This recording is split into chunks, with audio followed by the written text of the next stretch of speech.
Hello बच्चों, कैसे हैं आप? उम्मीद करती हूँ आप बढ़िया और एकदम मज़े में होंगे। तो आइए बच्चों, आज हम पढ़ेंगे निबंध लेखन, अर्थात निबंध कैसे लिखे जाते हैं। इस अध्याय के माध्यम से हम आपको पूरी जानकारी देंगे। तो बच्चों, निबंध लेखन एक कला है। इस कला में विशिष्टता प्राप्त करने के लिए निरंतर अध्ययन एवं अभ्यास की आवश्यकता होती है तथा किसी भी विषय को स्पष्ट एवं रोचक बनाने के लिए उसके वाक्यों में शुद्धता, मौलिकता, सरलता, मधुरता, मुहावरों और उचित विराम चिन्हों का प्रयोग सर्वोपरि होता है। अर्थात अगर आप इन बातों का ध्यान रखेंगे तो कभी भी निबंध लेखन में त्रुटि नहीं होगी। तो चलिए सबसे पहले जान लेते हैं निबंध के प्रकार, अर्थात निबंध किस किस प्रकार के होते हैं। तो बच्चों, निबंध मुख्य रूप से 3 प्रकार के होते हैं।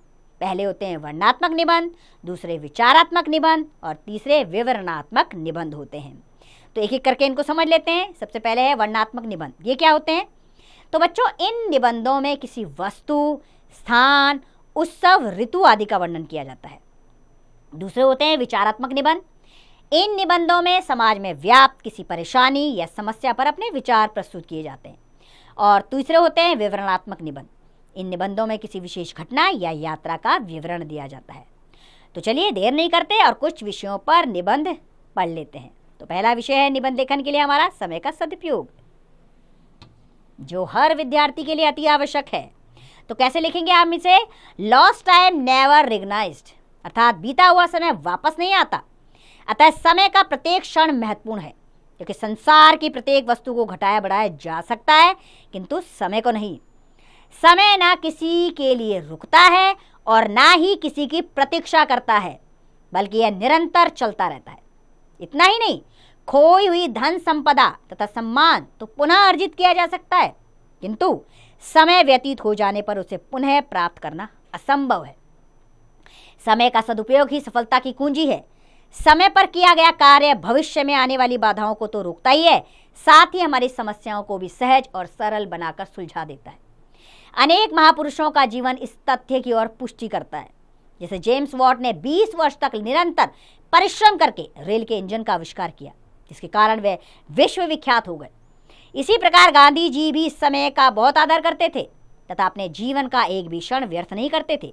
इसलिए आज भी लोग उनके व्यक्तित्व से बहुत अधिक प्रभावित हैं। समय की महत्ता पर प्रकाश डालते हुए कबीरदास जी ने कहा है, काल करे सो आज कर, आज करे सो अब, पल में परलय होएगी, बहुरी करेगा कब। कहने का अभिप्राय यह है कि जो काम हमें कल करना है, बेहतर है उसे आज ही कर लें, और आज करने वाले कार्य को यदि अभी कर लें तो उससे अच्छी कोई दूसरी बात हो ही नहीं सकती, क्योंकि हमें ज्ञात नहीं कि आने वाले समय में क्या होने वाला है। अर्थात मानव जीवन क्षणिक एवं समय सीमित है और संसार में करने योग्य बहुत काम है, किंतु जो लोग समय की महत्व को नहीं समझते वे सदैव अपने जीवन में पिछड़ जाते हैं। जबकि जो लोग समय के महत्व को जानते हैं, उसका सही उपयोग करते हैं और समय रहते ही अपने सभी कार्य पूर्ण कर लेते हैं, वे लोग जीवन के प्रत्येक क्षेत्र में सफलता प्राप्त करते हैं। अतः हमें अपने जीवन का एक भी क्षण नष्ट किए बगैर अपने सभी कार्यों को सही समय पर पूरा कर लेना चाहिए। इस प्रकार समय का सदुपयोग करने से जहाँ एक और हम स्वयं अपने भाग्य का निर्माण कर सकते हैं, वहीं दूसरी ओर अपने जीवन के लक्ष्य की प्राप्ति भी सरलता से कर सकते हैं। आइए निबंध लेखन के लिए अगला विषय जानें, जो है व्यायाम के लाभ।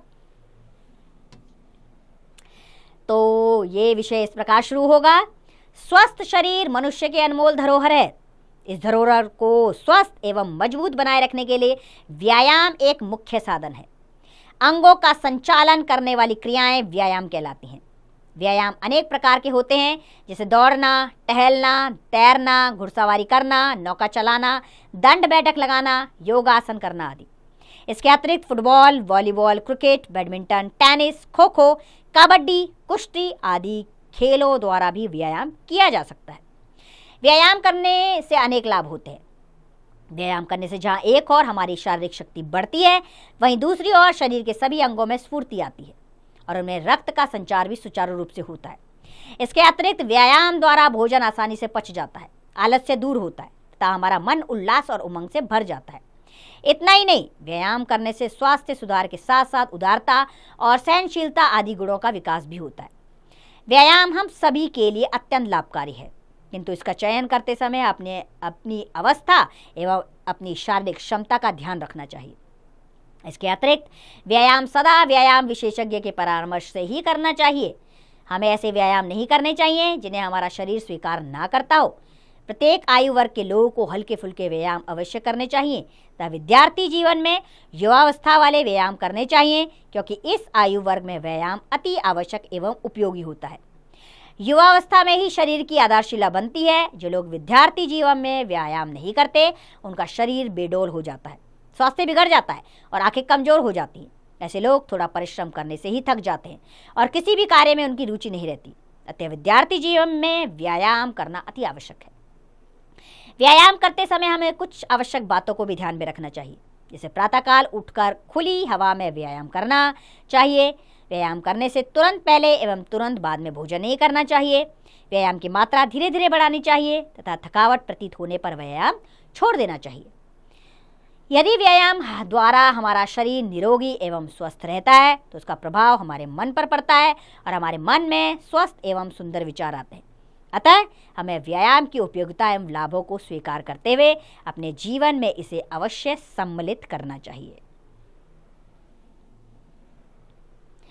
तो बच्चों, निबंध लेखन के लिए अगला विषय हमारा है दहेज प्रथा। तो ये निबंध इस प्रकार शुरू होता है। हमारे देश में अनेक कुप्रथाएं और परंपराएं प्रचलित है। सामाजिक जीवन को कष्ट देने वाला दहेज भी ऐसी ही एक कुप्रथा है जो हमारे लिए लज्जा की बात है। इसे रोकने के लिए अनेक प्रयत्न किए गए, किंतु फिर भी यह हमारे समाज में दिन प्रतिदिन उग्र रूप धारण कर रही है। दहेज से अभिप्राय उस धन, सामग्री और संपत्ति आदि से है जो विवाह में कन्या पक्ष की ओर से वर पक्ष को प्रदान की जाती है। भारतवर्ष में कन्या पक्ष की ओर से वर पक्ष को सम्मान और उपहार स्वरूप अनेक वस्तुएं तथा धन देने की परंपरा प्राचीन काल से ही है, किंतु आजकल वर पक्ष उसे अपना हक मानकर निर्ममता पूर्वक वसूल कर रहा है। आज दहेज वर पक्ष के लिए सामाजिक प्रतिष्ठा का प्रश्न बन चुका है। वर्तमान युग में दहेज प्रथा हिंदू समाज की प्रगति की शत्रु और उसके लिए कलंक के समान है। इसने ना जाने कितने घर बर्बाद किए, कितनों को भुखमरी की भट्टी में झोंक दिया तथा कितनी ही कुमारियों को घुट घुट कर मरने के लिए विवश कर दिया। इतना ही नहीं, कई बार सामर्थ्य से अधिक दहेज देने के बाद भी माता पिता के मन में पुत्री के सुखद भविष्य के संबंध में शंकाएं बनी रहती हैं। अतः आज आवश्यकता है कि दहेज प्रथा जैसी कुप्रथा का अंत व्यावहारिक तौर पर किया जाए। इसके लिए नवयुवकों को अंतर्जातीय विवाह करने के लिए प्रोत्साहित करना चाहिए, क्योंकि इससे वर चयन का क्षेत्र बड़ा हो जाता है। इसके अतिरिक्त समाज सुधारकों, शिक्षा शास्त्रियों, कवियों, उपन्यासकारों, पत्रकारों और चलचित्र निर्माताओं को भी दहेज के विरुद्ध प्रचार करने में सरकार की सहायता करनी चाहिए। इतना ही नहीं, लड़कियों को उच्च शिक्षा भी देनी चाहिए, जिससे उनके अंदर आत्मविश्वास जागृत हो और वे उच्च पदों पर आसीन होकर दहेज प्रथा को चुनौती दे सके। इसके साथ साथ लड़कियों और लड़कों को एक समान समझना चाहिए, अर्थात लड़कियों को भी समान अवसर तथा स्वतंत्रता दी जानी चाहिए, जिससे वे अपना जीवन साथी चुन सकें और माता पिता पर दहेज का बोझ भी ना पड़े। मात्र कानून या समाज सुधारकों के प्रयत्न से ही हम दहेज प्रथा नामक इस बीमारी से मुक्त नहीं हो सकते। इससे मुक्ति पाने के लिए स्वस्थ दृष्टिकोण अपनाना होगा, क्योंकि जब तक समाज इस बुराई के प्रति पूर्ण रूप से जागृत नहीं होगा तब तक इससे छुटकारा नहीं मिल सकेगा। अतः हम सबको मिलकर दहेज प्रथा रूपी नागिन का फन कुचल देना चाहिए। अगला निबंध लेखन के लिए विषय है हमारा वृक्षारोपण। अहम विषय पर्यावरण बचाने के लिए। तो बच्चों, वृक्ष मानव जीवन के लिए ही नहीं अपितु पशु पक्षियों के लिए भी वरदान है। वृक्षों के अभाव में धरती पर मानव जीवन की कल्पना तक भी नहीं की जा सकती। हमारा जीवन वृक्षों पर ही निर्भर है। ये पृथ्वी के सौंदर्य को तो बढ़ाते ही हैं, साथ ही जलवायु का संतुलन भी बनाए रखते हैं। वृक्ष देश की संपत्ति होते हैं। किसी देश के आर्थिक विकास में इनका महत्वपूर्ण योगदान होता है। वृक्षों से हमें अनेक लाभ होते हैं, जो इस प्रकार है। वृक्षों से हमें लकड़ी मिलती है। इसका प्रयोग ईंधन, फर्नीचर और कागज बनाने में होता है। इसके अतिरिक्त इमारती सामान बनाने में भी लकड़ी का प्रयोग किया जाता है। वृक्षों से हमें हरियाली, खाने के लिए स्वादिष्ट फल, सब्जियां तथा पशुओं के लिए चारा भी प्राप्त होता है। वृक्षों की पत्तियों में छोटी छोटी प्रयोगशालाएं होती हैं, जिनमें स्टार्च बनता है। स्टार्च मनुष्यों और पशुओं के भोजन का अनिवार्य अंग है। वृक्षों से हमारे अनेक उद्योगों को कच्चा माल मिलता है। इन उद्योगों में माचिस उद्योग, कागज उद्योग और फर्नीचर उद्योग प्रमुख है। इन उद्योगों से अनेक परिवारों की आजीविका चलती है। इसके अतिरिक्त औषधि उद्योग को भी वृक्षों से अनेक जड़ी बूटियां मिलती है। ऐसे वृक्षों में यूकेलिप्टिस और सिनकोना के वृक्ष प्रमुख हैं। वृक्ष जलवायु को नियंत्रित करने में महत्वपूर्ण भूमिका निभाते हैं। वृक्षों की पत्तियां अधिक मात्रा में जलवाष्प छोड़ती हैं, जिसके कारण वायुमंडल में आर्द्रता आ जाती है तथा गर्म हवाएं ठंडी हो जाती हैं। ये ठंडी हवाएं बादलों को भी ठंडा कर देती हैं और वर्षा करने में सहायक होती हैं। वृक्ष वातावरण की कार्बन डाइऑक्साइड को ऑक्सीजन में बदलते रहते हैं, जिससे पर्यावरण में संतुलन बना रहता है। वृक्ष वायु प्रदूषण को रोकने में भी महत्वपूर्ण भूमिका निभाते हैं। जंगली जानवरों एवं पशु पक्षियों का अस्तित्व बनाए रखने के लिए वृक्ष अपरिहार्य हैं। वृक्षों का प्राकृतिक सौंदर्य मस्तिष्क को तरोताजा करता है और मनुष्य को आंतरिक शक्ति प्रदान करता है। अतः वृक्षों की रक्षा करना हमारा परम कर्तव्य है। वृक्षों की रक्षा को ध्यान में रखकर ही हमारी सरकार ने वन महोत्सव नामक उत्सव आरंभ किया।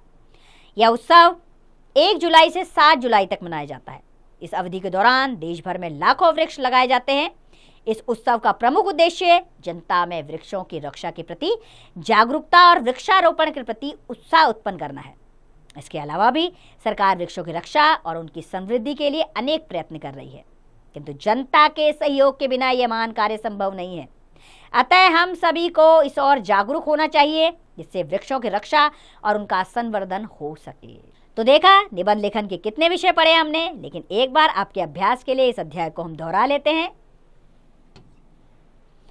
तो बच्चों, निबंध लेखन एक कला है जिसमें विशिष्टता प्राप्त करने के लिए निरंतर अभ्यास एवं अध्ययन आवश्यक है। निबंध मुख्य रूप से 3 प्रकार के होते हैं: वर्णनात्मक, विचारात्मक तथा विवरणात्मक निबंध। वर्णनात्मक निबंधों में किसी वस्तु, स्थान, उत्सव, ऋतु आदि का वर्णन किया जाता है, और विचारात्मक निबंधों में समाज में व्याप्त किसी परेशानी या समस्या पर अपने विचार प्रस्तुत किए जाते हैं, और विवरणात्मक निबंधों में किसी विशेष घटना या यात्रा आदि का विवरण दिया जाता है। तो मुझे पूरी उम्मीद है निबंध लेखन ये आपको अच्छे से समझ में आया होगा, और निबंध लिखते समय आपको कौन कौन सी सावधानियां बरतनी है ये भी आप अच्छी तरह जान गए होंगे। तो बच्चों, अब परीक्षा में एक भी नंबर नहीं कटना चाहिए। आपने अच्छे से निबंध लिखना है, सावधानी पूर्वक, और निबंध लिखने के पश्चात उसे दोबारा पढ़ना ज़रूर है। उसके अंदर जो भी त्रुटियां हैं उनको सुधार लीजिए, ताकि परीक्षा में आपके अंक ना कट पाएं। आप त्रुटि ढूंढ लेंगे और वहाँ ठीक कर लेंगे तो नंबर नहीं कटेंगे और परीक्षा में आप अच्छे अंक ला पाएंगे। मुझे पूरी उम्मीद है आप अपनी परीक्षा में अच्छे से निबंध लिख कर आएंगे, लेकिन इसके लिए क्या करना है? इसके लिए अभ्यास कार्य करना है। जो कौन करेगा? तो इसका अभ्यास कार्य आप स्वयं कीजिए।